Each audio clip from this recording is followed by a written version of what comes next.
I got diagnosed for ADHD, and this is my result that I put into a frame. Let me read to you what it says. Attentiveness, the ability to respond correctly and remain focused. Severity, extreme severity. Timeliness, the ability to respond quickly and accurately. Severity, extreme severity. Impulsiveness, the tendency to respond hastily before evaluating the situation. Good performance. Hyperreactivity, a difficulty in regulation of motor responses. Standard performance. This was just one of the tests that my psychiatrist gave me. It's been so many years that I have struggled with ADHD, put things off. I've put this off. The weight that was lifted off my shoulders. I was just really happy to have confirmation that there was something that was stopping me from reaching my fullest potential. This is real.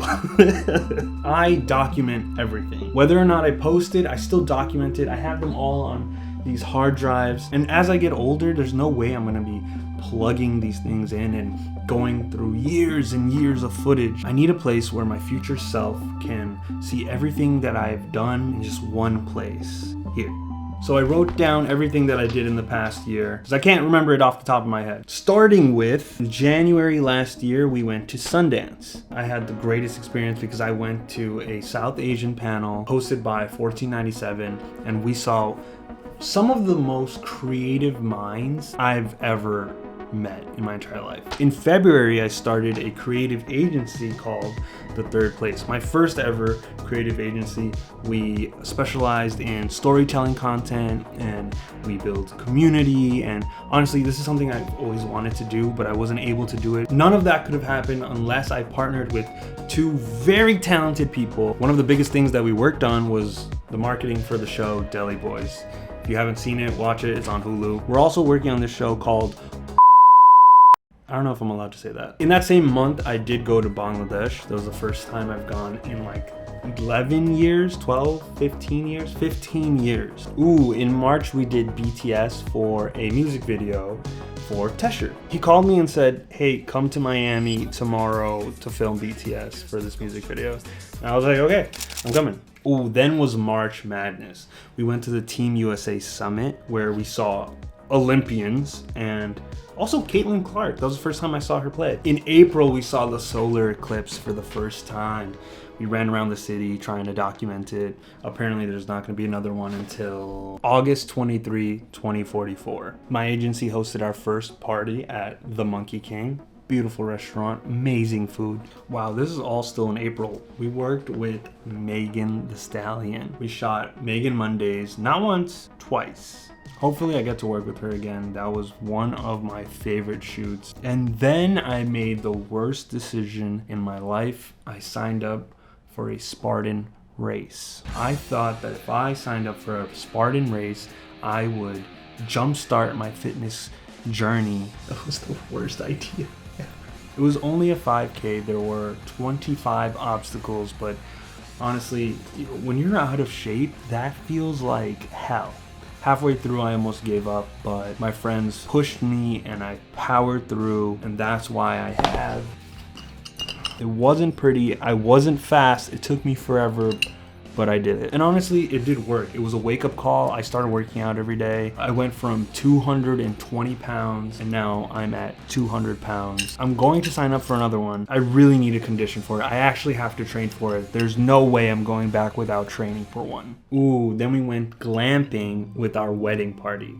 My groomsmen, my wife's bridesmaids. We had campfires. There was a lazy river. We went tubing. And then came my wedding weekend where I got married to the love of my life.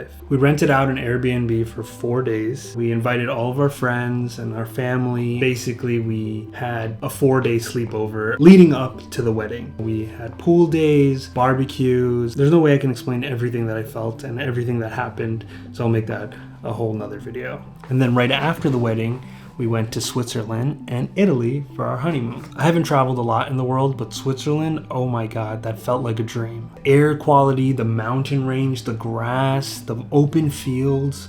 It was just so, it didn't feel real. If you're ever feeling sad, just go to Switzerland. And then we planned Italy for the last part of the trip because I just wanted to relax and eat really good food. And then we ended it on an island in Italy called Okay, yes, Ischia. We ended the trip in a beautiful resort in Ischia. After we came back, it was back to work.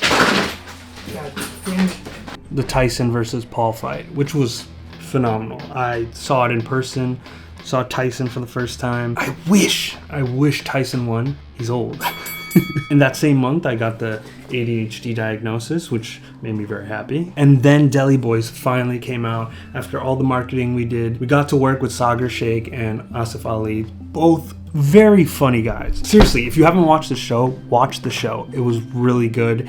I hope there's a season 2. And then recently we had our 1-year party for the agency, which was so much fun to see the community come together and all the support that we have. I honestly feel so good about the progress we've made and the work that we're doing. So hopefully we get more experiences and more opportunities in the future. Right after that, I went to my first F1 race in Miami. I get the hype. The cars go fast. Apparently the race in Miami is supposed to be the one where they spent the most money or something, but a lot of people were there, and I would love to go back to any of the F1 races anywhere around the world. And right after that was my birthday, and my wife got me tickets to see Billie Eilish in Vienna.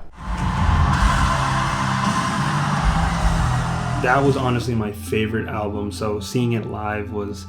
I just felt so happy. Finally was Fanatics Fest here in New York City. I had the honor of covering the $5 million PSA 10 Pikachu Illustrator card. This one person came up to the box that was secured. He wanted to pretend like he was stealing the card, but then he started shaking the box and the card itself tipped forward. Luckily, nothing happened to the card. Logan was okay. They got the guy. They talked it out. I honestly don't know what happened after that, but damn. $5 million card. You'd be insane to try to take that. And that concludes diary entry number 1. Hopefully I get to do a lot more of these. I need a place where all the things that happen in my life are in one place and I don't have to go through all these hard drives. That concludes the first one. Bye.